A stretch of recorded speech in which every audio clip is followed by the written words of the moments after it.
Hello and welcome to the Unauthorized History of the Pacific War podcast. My name is Seth Barrett, historian and deputy director of the Mississippi Armed Forces Museum here at Camp Shelby. And with me, as always, is my esteemed co-host, retired Navy Captain Bill Tody, former skipper of the fast attack submarine USS Indianapolis, Commodore Submarine Squadron 3 in Pearl Harbor, and many other postings. How are you this fine February 26th morning, Bill? Doing great, Seth. Looking forward to getting into today's review of Masters of the Air, Part 6.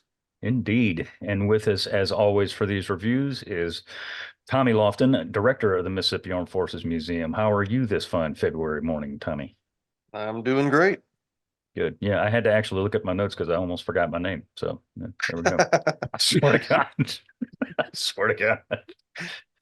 Oh, God. Anyway, for the next several weeks, in line with our regular weekly release on the Pacific War, we're going to be doing an additional episode each week reviewing Masters of the Year. We're going to do, we've just been saying reviewing Masters of the Year, but technically they're historical reviews. So historical reviews of Masters of the Year. And with that, I'm going to turn it over to my good buddy, Bill. Bill, take it.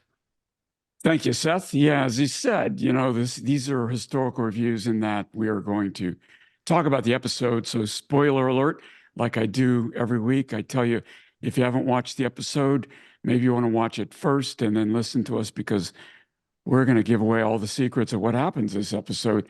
And it was an interesting one, guys.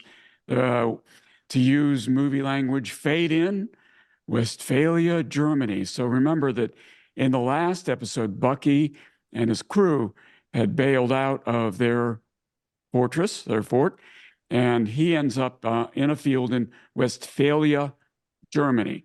So he's running and grabs a cabbage, and he's eating a raw cabbage out of a farm garden, looking around. And he ends up walking towards the woods, and here's where it starts falling apart. He encounters a house, and the first thing he sees is several kids with goats. He pulls his pistol out. Obviously, he's not going to shoot the kids, puts it down, tries to give them the shush sign. He walks. They're staring at him. Is he going to get away? And the boys yell, Americana! Americana! So there's how it opens, guys. Yeah, and I that's probably, I mean, again, 100% clarity. I don't know the intricacies of Johnny Egan's escape or attempted escape story.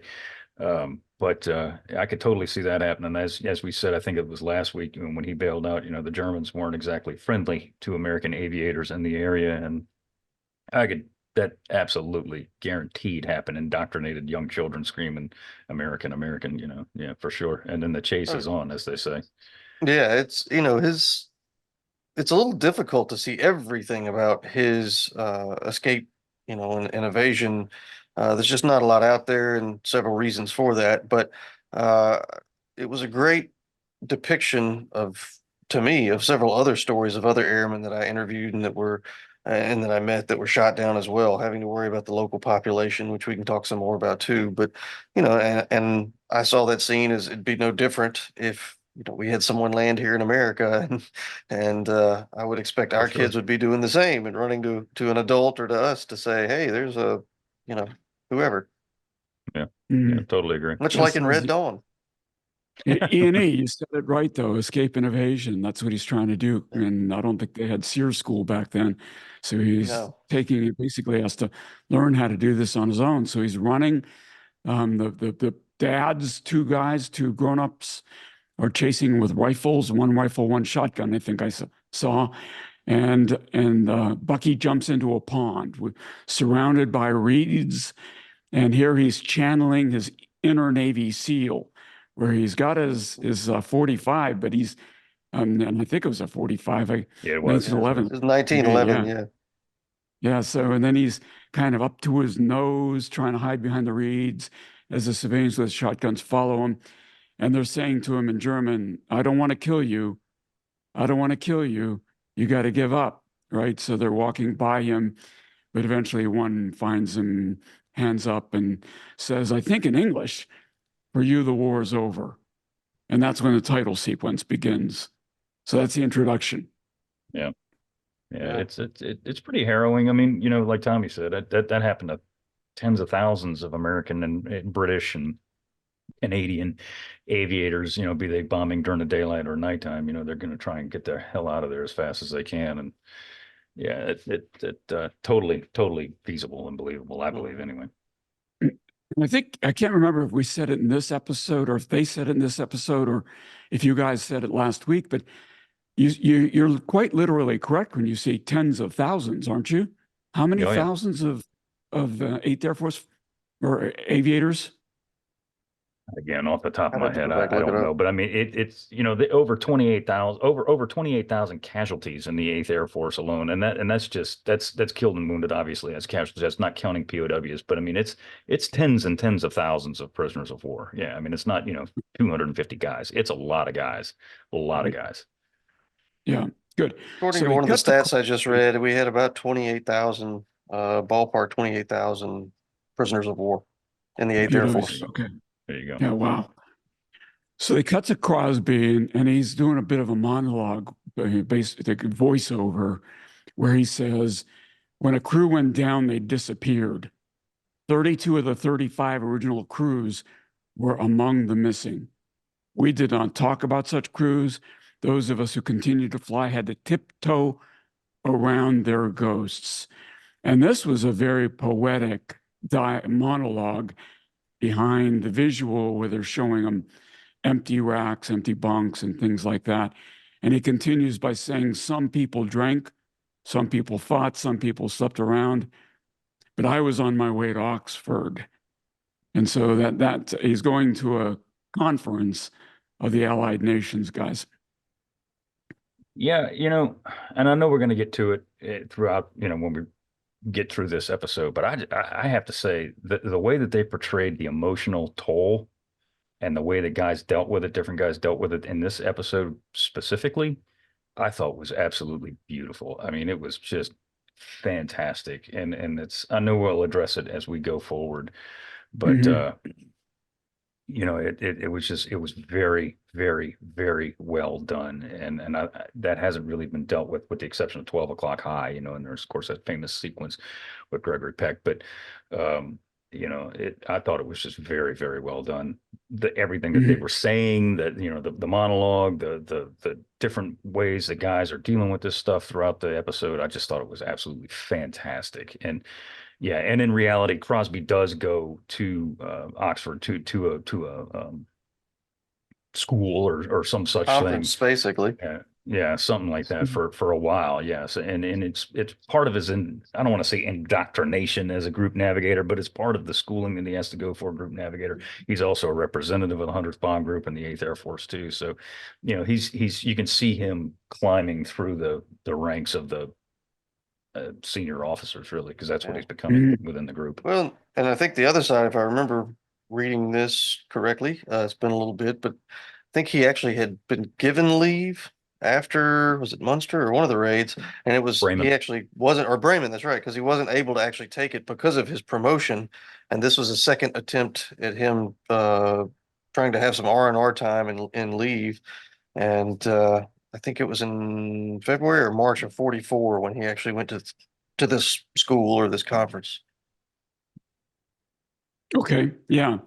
Then there's a bit of an amusing. And for the record, had nothing to do with Bubbles' death yet, because in reality, Bubbles had not died in real life. But we addressed that last episode. Correct. But they're going to leverage Bubbles' false death for dramatic, tension throughout this episode. Oh yeah. And as you indicate, Bubbles, for real, at this point in the war, had not yet died. So there's a kind of an amusing conversation as he's being shown to his room at Oxford with what looked like to me to be a British Army, not Royal Air Force enlisted person. And they have a conversation about the British Army, and I think it's same in Royal Air Force, rank of subaltern. So he pronounces it subaltern, and he's corrected subaltern.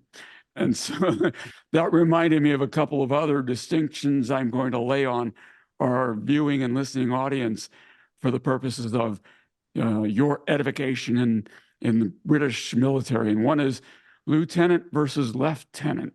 So the Royal Navy is very different than the other services, the British Army and RAF, in that the Royal Navy does call the rank lieutenant, not lieutenant, and the Royal Navy salutes like the American Navy, like this, not like the British Army, which salutes like this.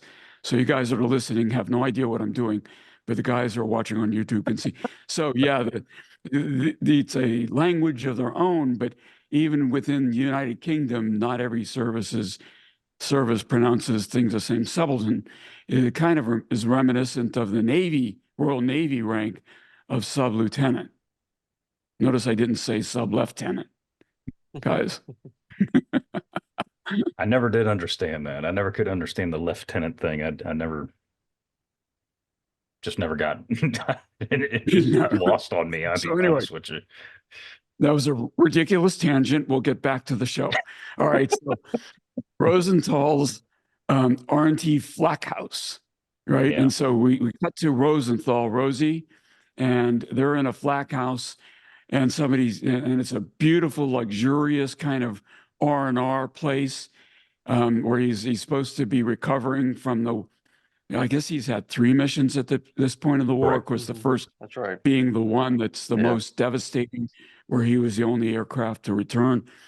And so there's croquet, there's all kinds of very highbrow British sports and R&R kind of activities, including horse riding. And one of his crew members says, "Hey, Rosie, do you ride horses?" And he says, "Jews from Brooklyn don't ride horses." That was funny. Yeah. And I like the fact that they included the Flak Houses here, because I mean that was a very real thing, obviously. And Tommy and I were briefly talking about it Friday afternoon, and I said they were very Downton Abbey. The houses, they weren't houses per se, more like estates and mansions and things like that, and even bigger. But they were all over East Anglia and elsewhere too within England, and they were graciously loaned by these British families to the war effort for this very purpose. And I mean, the people were there. I mean, they didn't move out, although some of them did. But and it was key to the emotional survival of the American aviators, 8th or 9th Air Force for that matter, flying out of England at this time. And they did have those kind of things. They had croquet and horse riding and, hunting and all this other stuff. And, guys, of course, going to sit there and play cards and shoot debris and read comic books too, because most of them are kids. But I mean, this is, I thought that was very well done. And the way that they showed as you're going, I don't know, Bill, you're going to get to it, but the different scenes that you see around the Flak Houses, again, 100% accurate, 100%. Good. All right. Well, we cut to Bucky as a prisoner on a train with other Americans. It's night. They're pulled off of the train. It's basically a cattle car. So it's bombed out. In the city that they're led through, is bombed out just recently. There's fires all over the place. And one of the crew members, the airman, says, "Did we do this?" And somebody else says, "No, it was the RAF." Because the bombs fell during daytime, during daytime. No, wrong. Bombs Nighttime. fell at night. I'm sorry. Yeah, nighttime. And Bucky says, "Wow, the Brits actually hit something for once." But this gets ugly quick, guys. Yeah. Civilians are digging out. We can see fires, shell-shocked faces, children's bodies being pulled out of the rubble again as this group of Americans is being led through this town. And there's an angry mob calling them terror flyers. And of course, the police are trying to bring them to who knows where. And the civilians are saying, "Why are you protecting them?" And fighting begins. Somebody pulls out a knife. Actually, one of the American crew members' throat is slit. Bucky gets hit on the head with a bottle. Somebody shoots. One of the, I guess, policemen shoot the rest of the prisoners except for Bucky, who's merely knocked out. I have to imagine that things like this did happen, guys. Absolutely. Oh, yeah. Absolutely. Definitely. Yeah. And I mean, I was watching this with my wife and son, and they've been they've heard a lot of stuff from me over the years for obvious reasons. And, you know, my wife didn't express any shock over that. She remarked, she said, you know, I could totally understand. Not that I'm siding with them, but I can completely understand why this is going on. And yeah, that happened all the time. I mean, it was any Allied aviator who bailed out over Germany or were forced down over Germany or whatever the case may be. They prayed to God they got in the hands of the German military. They did not want to get in the hands of the German citizenry because things like this happened all the time.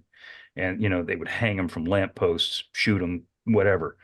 And I mean, you know, I saw a lot of comments over the weekend over on, you know, on the internet. Oh, how dare they? I mean, come on. Like you wouldn't do the same thing, you know, if Boston was bombed, you'd do the same damn thing. And I'm not, that doesn't make it right, but I mean, you know, yeah, that was a very common thing. As a matter of fact, there was a guy in the 100th Bomb Group, and I know you know who I'm talking about, Tommy, Frank Bushmeyer. Bush was a waist gunner in the 100th Bomb Group, and he flew with John Gibbons in a plane called Miss Irish. He flew in several planes, but one was Miss Irish. And he recalled, you know, they had to bail out over Merseburg, Germany in 44 or 45. I don't remember which now. Regardless, Bush bailed out, and he said one of the crewmen in his crew was captured by German civilians and hung from lampposts because he happened to land a little too close to their bombed out target. And I mean, that thing happened, that kind of thing happened all the time. All the Well, and you time. got to think too, in these cities and even towns, you know, mob rule is going to take over when there's chaos and there's dead children and crying babies and screaming mothers. And, you know, we saw that with London in a prior episode. I'm actually kind of glad that they showed this portion of it. You know, as tough as it is to watch, it does show you the reality of war. And Seth's right. Yeah, I mean, we interviewed guys who were ready to land and be scooped up by local police or by the military, especially because of the civilians. And this is true even out on the farms. I mean, I remember one or two different interviews are sticking out in my mind, and sadly, the name of one of the guys just escaped me. But I remember him landing and saying they actually ran inside and grabbed a rope and were stringing it up out the barn door and getting ready to hang him outside of a barn in the area where he landed. And thankfully, the local police showed up and actually held the farmer at gunpoint and said, "No, we're taking this airman for interrogation or whatever." And so that's what ended up saving his life. And you know, there's other stories too of guys getting chased with pitchforks or actually hit with pitchforks from farmers. So it's not even just. I hope people don't think this is just a city thing. This was all over the German countryside. And like Seth said, you know, if it were happening here, I think mob rule would probably do the same thing, and people would want to be defending their home turf, whether they were into this war or not. You now have an enemy agent on your land or in your town or whatever. People are going to act, you know, what they think is appropriately at the time, whether it's chaotic or the right thing or not. It's understandable, I should say. Definitely was hard to watch. You know, you see the crowd kind of pushing, shoving, and it escalating once the local, like a young, almost home Looked like guard. a I don't know Hitler that he was Youth. Hitler Yeah. Youth, but he had an armband on. But I have to go I back couldn't and only see. watched it Yeah. once, and I didn't actually pause it to see his armband. But I don't think it was an HJ actual armband. I think it was Was it? I No. forgot the Okay. name of it, but Yeah, I don't remember. um, either way, you know, when the pistol came out, I knew this is not going to be a great scene, and it, you know, it was hard to watch, but it was understandable. Yeah, and to their credit, they're showing the war as it was, not the war that you know, some glorified version of the war is the way we would like it to be, because people need to understand how war really is. So we cut back to the Flak House, and there's a physician, a flight surgeon, American, obviously, Dr. Houston, who's talking to Rosie again, Rosenthal. And Rosenthal actually appeals to him. He says, "I don't think this environment is helpful for me. I'd like to return to base." And, you know, the Dr. Houston says, "Well, why do you think your CO sent you here?" And Rosie says, "Well, probably the mission to Munster. It was Munster. It was rough, but I'm fine. 3 missions in 3 days. I'm on a roll, 120 men dead in one afternoon, and I wasn't one of them." That, you know, and I got to tell you that when I'm watching this scene, I'm thinking This is the, chest thumping American exaggeration of what an American fighting man is really like. And, was Rosie really this, unfazed by what had happened to him at this point? From all accounts, I don't want to say he's unfazed by it, but from all accounts, and I've said this before to other people, he was so mission oriented, so laser focused on getting the job done. And he says that or something like that in this episode. He's here to do a job and he wants to get the job done. And he was like that. I mean, he was just spoiler alert, Rosie Rosenthal flies 52 missions for the 100th Bomb Group. So he, re-ups his tour multiple times. And he was so mission focused, so mission oriented that, yeah, I mean, not that he was unfazed by it. Of course, he was fazed by it, if you want to say it like that. But he just wanted to get the job done. He was over there for a reason, and he had, some, meat in the game, literally, and he wanted to get it. He wanted to get the job done, and yeah, I mean, he wanted to get back there and just keep on rolling. Not to mention too, he's a young man, and a lot of guys when we were all in our 20s, I'm sure we're the same way, that our arms could have been falling off and we'd have still been fine to get up there and fly an airplane or drive a vehicle or whatever. That only a flesh wound. Sort of, yeah, sort of the stubbornness of youth, and I think again that the other thought too I had about this was, it's like, if I'm here, I'm not flying, which means it's that much longer before I can get out of here and go home, whether that's in Rosie's case or otherwise. Other airmen probably look at it the same way, where it's like, you're kind of taking me away from the missions that could potentially get me home, and in denial that they need some time off and that they need some help. And if you're not seeking some kind of relaxation or treatment or something, the war will catch up to you very quickly. Mm-hmm. Well, Seth, I'm going to see your spoiler alert and raise you a spoiler alert, because as you indicated, he flies 52 missions. And at this point in this episode, he's seeming really like a manly man. But at the end of this episode, when he flies his very next mission, he has a really, really hard time climbing back into the airplane. Anyway, let's jump back into where we are in this episode. But no, I want to comment on that if we can, unless I don't want to throw you out of your sequence, but I want to comment on that. And that was, I got to tell you, I mean, I don't care. That scene brought me to tears. It really did. It really did. Too. Because it was yeah, it was real. Mean, you knew what that old boy was going through, man. And he just, it takes balls of solid rock to do what you're doing anyway, and then to get up there willingly and do it and know that there's a better than 50% chance your behind is not coming home. And it takes a lot of guts, to climb in that bird. And he was having some, he knew he had a job to do, but it was difficult for him to do it.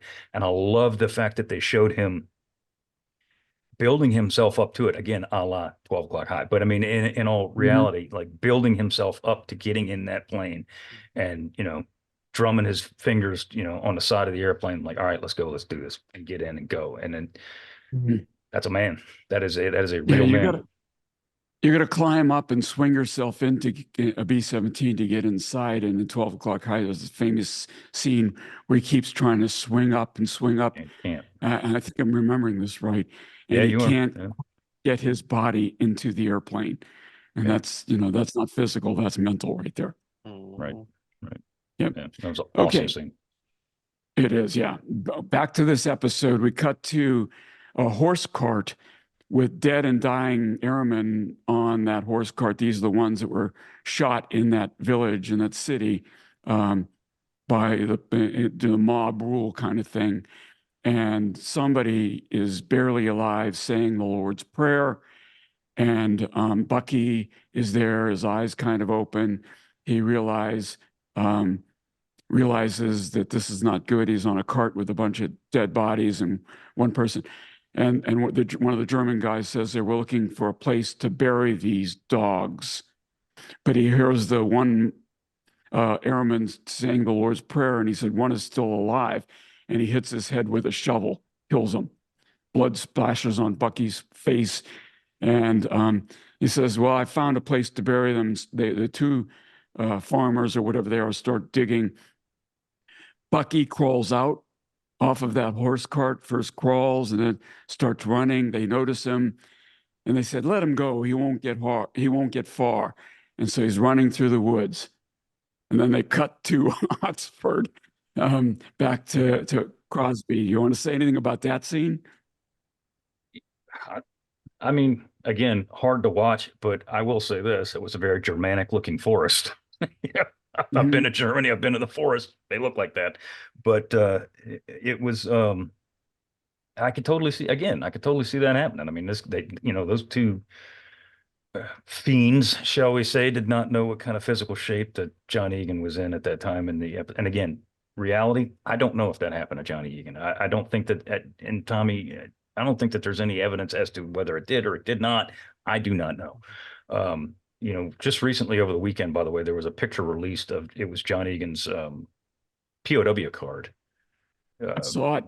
Yeah, it came. I mean, he's roughed up. He's not beat to snot like they show in the episode, but he's a little worse for wear than he was before, right? It's very evident.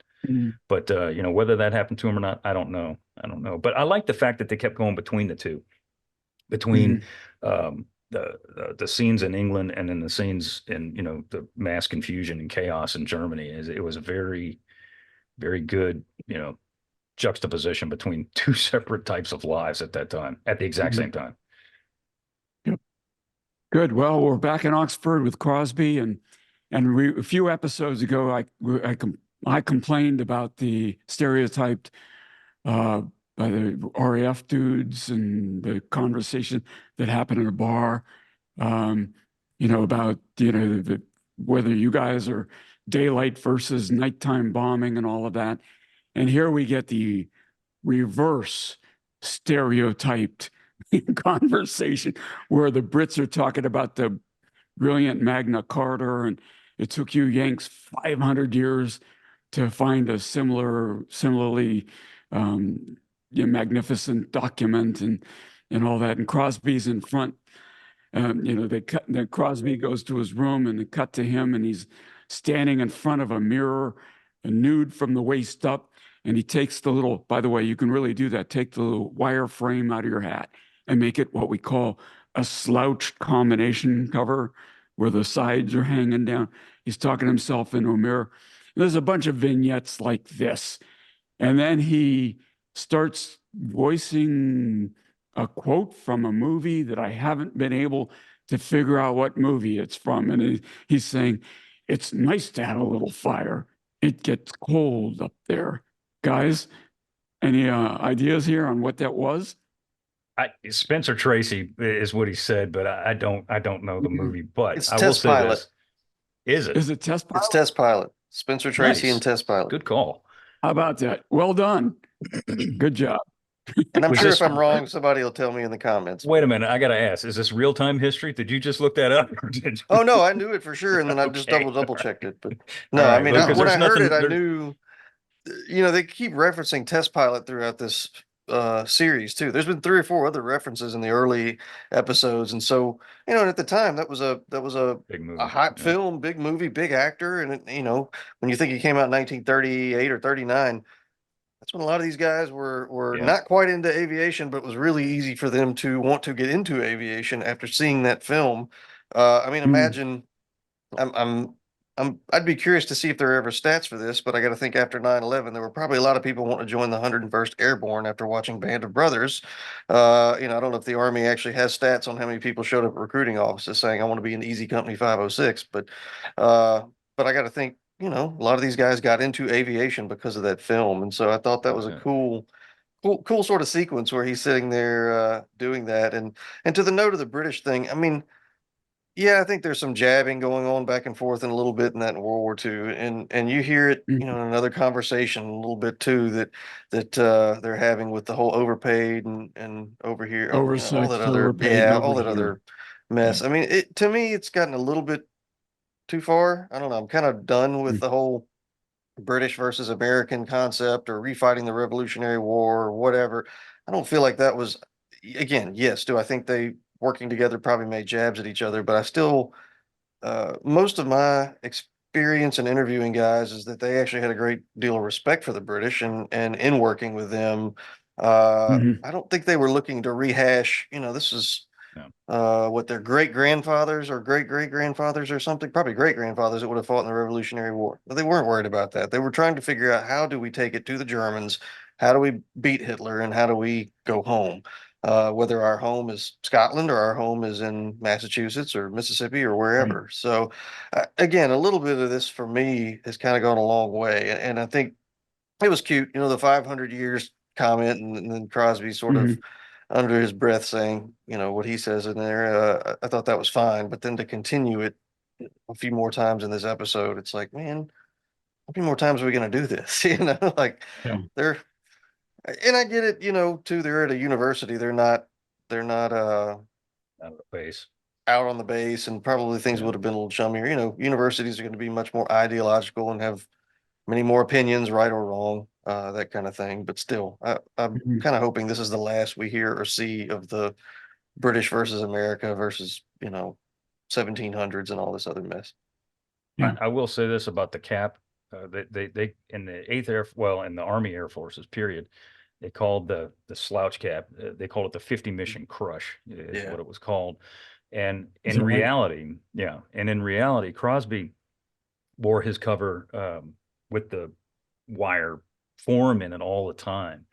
And there was a time because he hated that look. He hated that 50 mission crush look. He thought it was, very unmilitary, very lax, and he did not like that. But he got to a point after flying so many times that he too ripped the wire form out of the cover and turned it into a 50 mission crush. And he also joined the 50 mission crush wear club, if you will, which I kind of find funny. But yeah, because he was so dead set against it. And if you look at early pictures of him with his crew, he's got that stiff form cover. And then if you look at pictures Mhm. of him later in the war, not so much. He became one of the boys, and in that regard. So I thought that was a nice touch to the actual man. Yeah. Oh, good. Well, here we introduce a new character, and it turns out it's Crosby's roommate, and to his surprise, it's a woman. It's this is the subaltern that was referred to earlier, and her name is A.M. Westgate. I don't know what the significance of that is, but she walks in while he's doing this naked upper half in front of the mirror bit where he's quoting the movie line, and she asks, "Was that Tracy or Gable?" And he admits that it was Tracy. So again, you had it right there, Tommy. And then there's the whole business though of him rooming with a woman. I don't. It seems to be an invention for dramatic purposes. No, I that's don't. from what I understand, it It was happened. legitimate. And her name, I think, was Mm, actually like Wingate in his book or something. They've changed her name a little bit for the series, mm, but no, she actually, if I'm remembering correctly, and Seth, you can correct me if I'm wrong, that she did have her name signed in such a way that they didn't know it was female, and that mhm. that's how they met. They roomed together, and she basically claimed that, your wife has nothing to worry about. We'll split our bathroom times. We have our own rooms. What's the big deal? So, Yeah, and they they Interesting. they had an ongoing relationship for a long time. They were tight. The Crosby and this young English lady, they were tight for a very long time.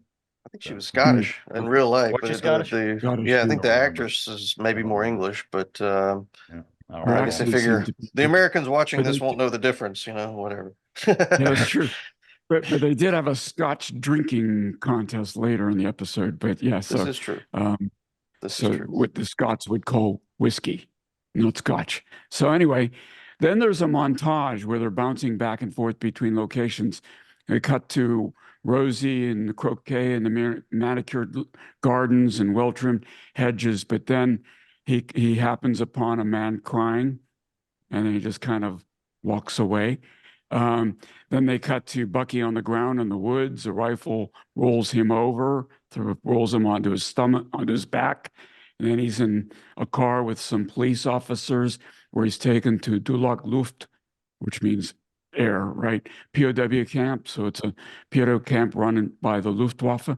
Then they cut to Crosby, and this is where the oversexed, overpaid, and overhear conversation happens. And then one of the guys is complaining that Americans are persistent in the English word, what is it, tupping, regard, and the lady, the Westgate in this, his roommate, Westgate in this episode says that Americans are persistent regardless of class.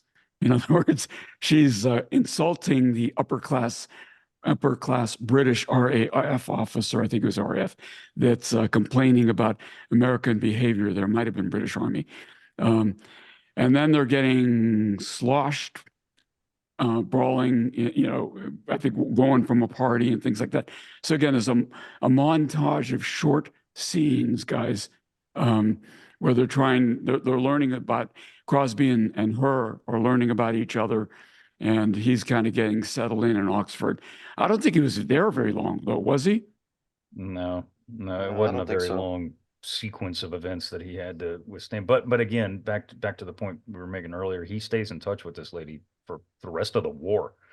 And he runs into her again in Paris, if I remember correctly, Tommy, in like I don't remember. I 45. think it was Paris, but I may be wrong. It's Yeah, been a while. I don't. Yeah, I don't. I Regardless, didn't want they stay in to touch. read ahead and leak anything or do anything else, but Man, but yeah.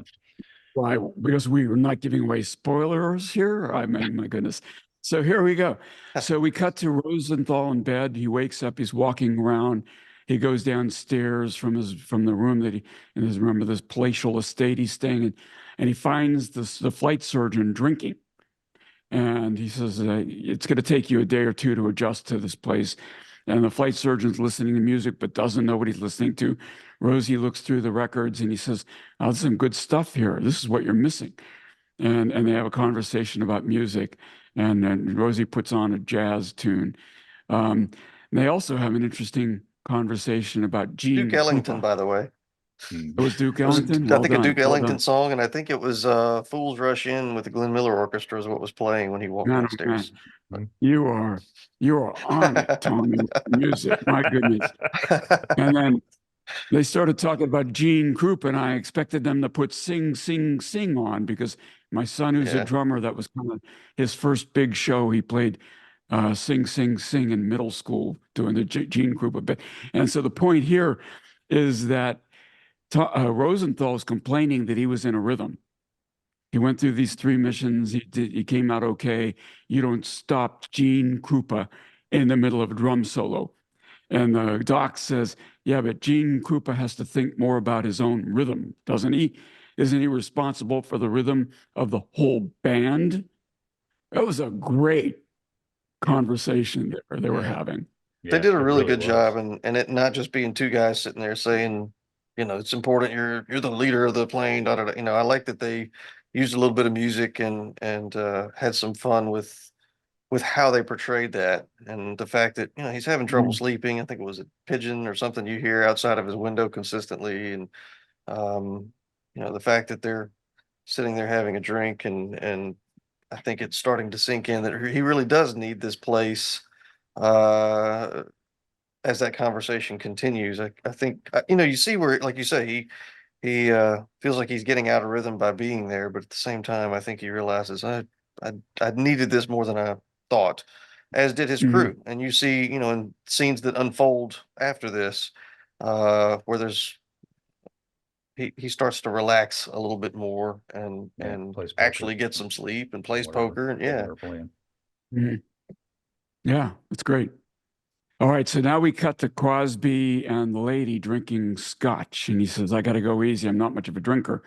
And they have this conversation about bubbles and game with quarters and boots. And she says, it sounds very romantic. He's talking about bubbles. And she's a lady of the night, bubbles. And then he says, no. He went down last week and it was my fault because I replaced him as group navigator. So all that fake bubbles death business where they kill him early I think it was Alternate, leading up to the alternate death, alternate. because he did die, but He just did not in die, the right? sequence the way they did it. Alternate timing or sequence. Yeah, Yeah. I think it was leading up to this scene here because he's blaming himself for yeah, Bubbles' death. And if I had flown, maybe all those planes wouldn't have been wiped out.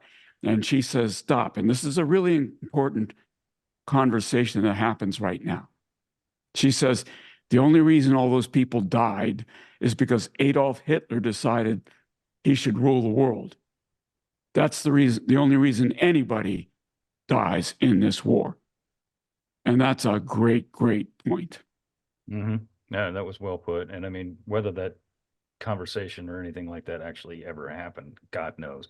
But I mean, you understand why it was put in there like it was. And again, you got to remember, from a movie, I'm not a filmmaker, but I mean, I've seen enough of them to know. I mean, from a movie making point of view, they're trying to educate people too at the same time. And they're also trying to relate, the whole emotional stress with these guys and trying to kind of boil it down to an eighth grade level, I think, in some respects. Mhm. And I think they did a very, very good job in that. That was a really good little conversation that they had in there. And, historical inaccuracies aside, it was a good little conversation. And yeah. again, it goes back to my original point. Everything about this episode I thought was great, but I digress. Keep going, Bill.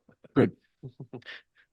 Well, we cut back to the prisoner of war camp. Major Egan comes in, and a young, looks like Luftwaffe officer Yes. says, I am your interrogator, Lieutenant Holzman. Sit. Would you like a whiskey? And of course, Bucky is not one to turn a whiskey down, so he takes it.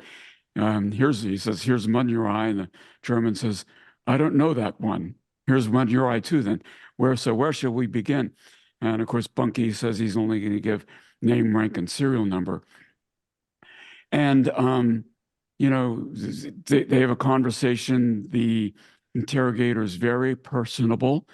Bucky tells him about the fact that four American aviators were assassinated, killed basically after they were captured. And Holzman says, that's horrible. If you give me their names and rank, I'll have it investigated. And of course, he doesn't know them. He doesn't know who they are, so he can't tell them. And then, as he's trying to interrogate Bucky, he says, what do you want to tell me? Bucky is name, rank, and serial number. Well, let me tell you about yourself. You're born in Manitowoc, in Wisconsin. Sorry. Manitowoc, Wisconsin. Manitowoc. Yeah. Manitowoc, Wisconsin. You're married. He tells him what squadron he's in. Are you a baseball fan? Certainly, the World Series is on. It's not a national secret. Would you like a cigarette? He's really trying to soften him up. You like Lucky Strikes, right? Baseball's still a mystery to me. Just trying to have a regular conversation. Guys, this is the way it would really go down. Oh yeah. Absolutely. I remember Absolutely. interviewing guys that sat down and again offered a cigarette or drink or whatever, and the Germans had files right there with everything from report cards to who their Sunday school teacher was, all kinds of information. And I remember some of them going, how do they know all this about me? They knew what street they lived on, what color the house paint was, and what their dad and mom did, for a living. And it's interesting, we don't think about all the spies and other things. And one guy I remember that I interviewed, I think he lived in southern Texas, if I remember correctly, Corpus Christi area. He found out later on after the war, and I think it was his father or family member owned a swimming or operated the swimming pool locally. And there was actually a German who was using the pump house, who worked at the pool, was the cleaning the pool, whatever else. And I remember him saying that the guy ended up having a radio in the pump house and was able to communicate information about local service members out to the U-boats in the Gulf for them to take that information, collect it, and either send it back or take it back to Germany. And that's how they had a file on him from what he gathered post-war, because the Wow. German was discovered and the FBI came and took him away. And I think the folks in town never saw him again. And, I'm assuming the FBI interrogated that person too. But he said, yeah, that guy knew who my first and second grade teachers were and where I went to church and all kinds of stuff that wasn't just normally in the newspaper, and we take for granted now. We can get on newspapers.com, all this other stuff, and find out this information. But it's amazing that Germans had the network that they had and how much information that they had on these guys before they ever even ended up in these Gulag or Stalag Luft camps, for interrogation. Now, Yeah. really does point to how many Nazi sympathizers were in the United States and how many spies there were here. You think we're above that, folks? We are not. No, and that was awesome the way they did that. And yeah, exactly what Tommy said, that was a very, very common occurrence. I remember there was a gentleman named Herc Higgins, they called him. He was shot down at Second Schweifer or shortly thereafter. And he was a very flippant aviator, shall we say, and he was being interrogated in a Gulag camp, and the same sort of thing. The German interrogator, young guy, good looking dude, standing there, very relaxed, telling him everything about him, from his girlfriend's name to his sister's boyfriend's name. Did you know that your sister broke up with her boyfriend 2 weeks ago? Did you know all these things that were right, that were like 100% accurate? And I remember him saying that, the interrogator's like, what else can you tell me? And he told him, he's like, well, hell, you tell me. I don't know. Clearly you know more about me than I know about myself. So keep it coming because you're giving me news I've never heard before. And it was consistent. It wasn't just him, obviously, but I mean, that was a common thing that, like Tommy said, they'd open up a file. That sucker'd be that thick with information on, who their grandparents were and, all this information. And these aviators are just astonished, like, how in the hell? Oh, by the way, you guys left, that pilot that, you thought bailed out and was killed 2 days ago. By the way, no, he's in a camp. I can't tell you where, but no, Billy's fine, that kind of stuff. And it was serious. And I remember guys saying that when they got out of those Gulag camps, they were spooked. They were like, good God, how the hell did these people know all this material? Which Right. was the point, Well, I now the think, yeah. Exactly. Well, now the And that guy was conversation. real, by the way. I looked him up while I was watching the episode, and Houseman was actually an interrogator at that camp and is a legitimate, uh, excuse me, German character that is uh, represented. It wasn't just some composite or whatever, just for what it's Oh, worth. interesting. Yeah. So then the conversation turns to Buck Clevin, and Holzman asks him, was he a Yankees fan? He was quite a flyer. And then he pulls out a newspaper that talks about the Regensburg raid. And he says, it seems like we're shooting down all your good pilots. Do you know that in the Munster raid, only one of your planes returned? So again, he's trying to show him that he knows a lot here and trying to break down the barriers. Then he brings up the Gestapo. You're in a bit of a pickle, John Egan, because we know you were originally apprehended, but we don't have you as a record in any of the crews that flew in that raid. Therefore, Munster raid, therefore the Gestapo makes you out to be a spy. If you weren't a crew member, you're not protected by the Geneva Convention. And, you're a spy, which means you can be executed. And he says, well, the Gestapo's wrong. And Holmesburg says, the Gestapo is never mistaken. So I need verification so I can confirm you were really flying that day and that you are who you say you are. I like too that, and I don't know if you guys noticed this, the room or the cell that he was in, that folks had etched expletives and other things in the walls or drawn pictures or I think I maybe even saw a name in there too. But I like the fact that they to me it looked like there's been a lot of people in this cell and even at this point in the war, we're still in what 43. So it's interesting to see even the detail they paid to and the attention they paid to the things in the background like that within just something as simple as a holding cell. Thought that was pretty remarkable in the set design idea or the design. The way too that the prisoner of war sequence is shown through Egan is again 100% accurate.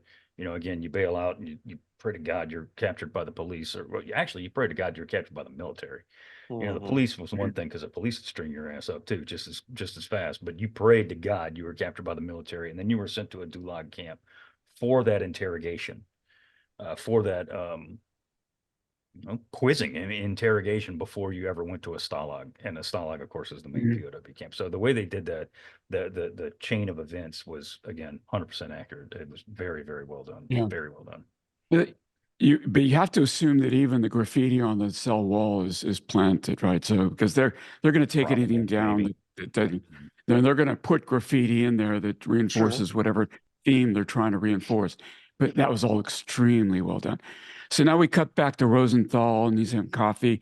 It looks like he's kind of starting to fit in or gel or appreciate where he is. He's laying in the grass reading Steinbeck's Of Mice and Men, one of the first novels I ever read, by the way. And then we cut to, and it's just a montage again, cut to Bucky.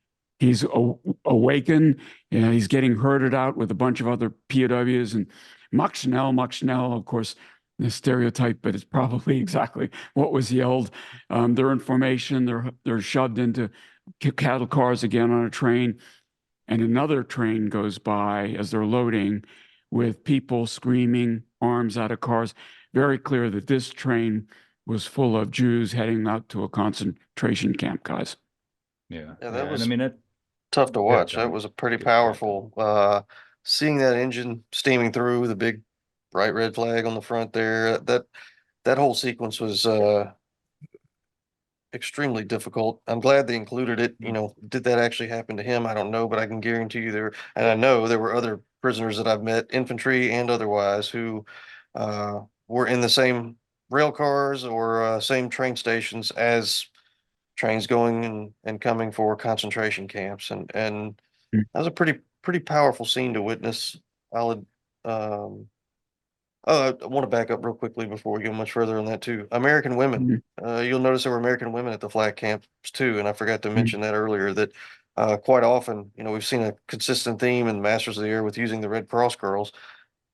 That was one of their duties too. Not just, you know, you had Club Mobile women, sure, but you also had some that oversaw the flag camps and noticed that none of them were in uniform. If I remember correctly, some of them were encouraged to wear civilian clothing because none of those guys that were there were going to be wearing uniform or recognizing rank or anything at the time that they're there. So I did want to address that a little bit because I remember the sequence where he's drinking coffee. There was an American woman that brought it to him and just didn't want that to go unnoticed. But yeah, back to the train sequence and seeing the Germans there and screaming and throwing them on and you see one guy try to escape and they shoot him in the back as he's running away and throw his dead body on the train car. I mean, that was very possible, very realistic, very gritty. You know, the screaming German soldiers, the barking German shepherds. That was all something that uh, could be typical for any airman or infantryman or any American POW who happens to be visiting the Third Reich, if you will. Well, good. So the final montage keeps cutting back and forth between Rosie and Crosby and Oxford and the Crosby and then the subalterns dancing and they say goodnight and she you know I think what was happening is he says goodnight to her and she said, "Did you forget we're roommates?" And then suddenly she gets an urgent message and she reads it and she says, "I have to leave. Next time you're in London, ring me." And she grabs a bicycle and he says, "That's not your bicycle." And she says, "Well, I'm borrowing it. It's the fortunes of war." And then they cut back to Rosenthal. And this is, you know, he's humming. They're telling a story about the fact that when they flew back to England after the Munster raid, and they were the only remaining B-17, and they talk about how he was humming, and how that calmed them all down. And he says, yeah, he was humming Artie Shaw. So you had that right as well, Tommy. And for hearing his voice over the radio is the first time I didn't feel scared, even though he had clearly lost his marbles. I knew I wasn't alone. None of us were. And if you will recall the last episode, I believe I said that is exactly why he was humming that tune, and it wasn't because he'd gone loony. It's you can liken it to, you know, a father trying to soothe an infant, And it Yeah. was the same kind of thing. And again, that's the point where I lost it in the episode, was when that happened, not because I was right, but because it was like, yep, that's exactly why he was doing that. And it was Mm. so freaking well done. That whole scene It was. again, you know, Bill, we've talked about it before, and I know we're, in our regular show, we're going to do an episode on PTS, and we know that. But the way that this has been shown, and I guess it can only been done in the last 10 years, that this kind of portrayal of the emotional strain on servicemen. And I've said it before that the air war was not a glorious service at all. Mm. It was terrifying, just as much so as any other branch. And you said it, Bill, that I think it was last week that you said that it was the most dangerous place for an American serviceman to be in 1943. It was in the 8th Air Force, Mm. and the emotional toll that it took on people is incalculable. And the way that they showed it in this episode alone, I mean, they've done it in everyone, but specifically this one was absolutely amazing. I really, this should be required viewing. This last Mhm. part 6 or whatever, it This should be episode, required yeah. viewing.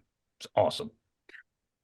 Well, they end this episode with guys telling a story about the airplane that had basically the pilot and co-pilot were shot dead. It was flying on 2 engines, no flaps, no brakes. The bombardier is flying the airplane, and he radios, "This is G for George. I need instructions on how to land the airplane." And typical military black humor. The response over the radio comes back, "Okay, now repeat slowly after me. Our Father who art in heaven." In other words, yeah, you give it up, God. Good luck. It's going to work.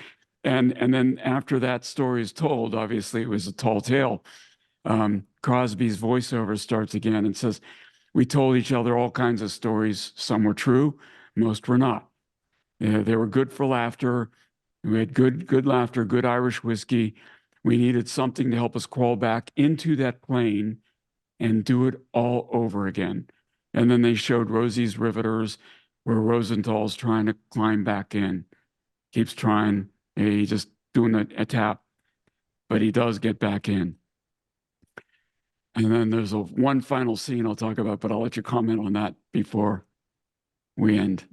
Again, I mean, I think it was exceptionally well done, and the way they portrayed that scene, it was just Mhm. it was awesome. And I mean, it wasn't just Rosie that went through that. It was Sure. thousands of guys every single day. I remember one of my historians when we worked at World War II Museum, a guy named Tom Gibbs, interviewed a gentleman who said that every single mission before he'd fly, he'd go to the back of the airplane and barf because he Mm. had to get in that airplane every time. It didn't matter what he ate or if he didn't eat or whatever. It didn't matter.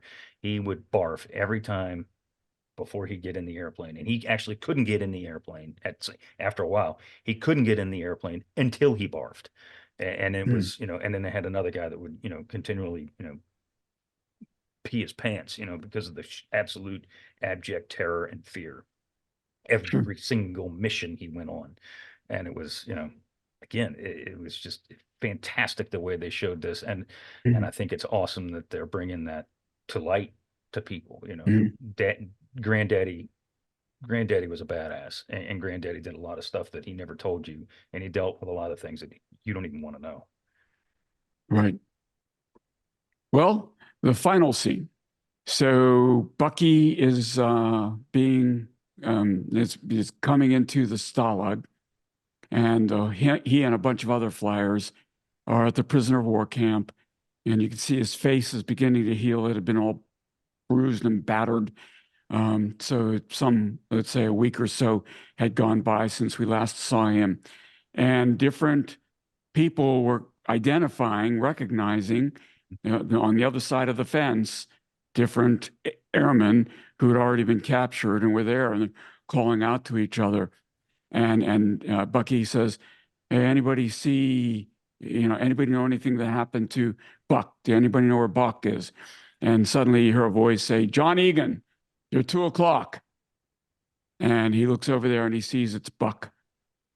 And Buck says to him, "What took you so long? Welcome to Stalag Luft 3, boys."